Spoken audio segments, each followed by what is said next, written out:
Kung gusto mo mag-travel this year pero ayaw mo gumastos ng OA, ito na yata ang site mo.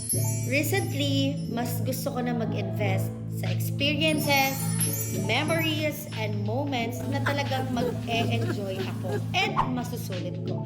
And honestly, malaking bagay talaga kapag nakahanap ka ng travel deals na sulit.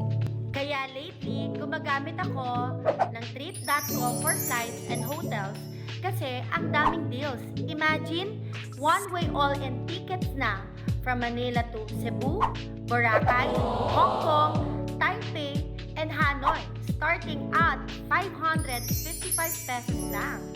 And if international trip yung goal mo, may Manila to Sydney round-trip tickets for as low as 9,999 pesos lang. May hotel and flight vouchers din up to 2,000 pesos off. Plus, if bundled yung flight and hotel booking mo, pwede kang makaklaim ng up to 3,000 pesos off voucher.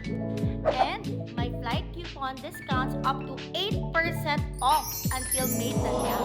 So, perfect timing talaga if nagpaplano ka ng next trip mo. Quick travel tip din, mas okay mag-book ng mas maaga habang ongoing deals kasi doon ka mas nakakatipid sa flights and sa hotel.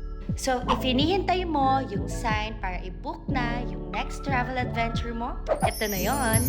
Download trip.com and of course, gamitin nyo yung code ko for extra discounts. And book smarter ha for your next local or international trip. Enjoy! Travel safely po!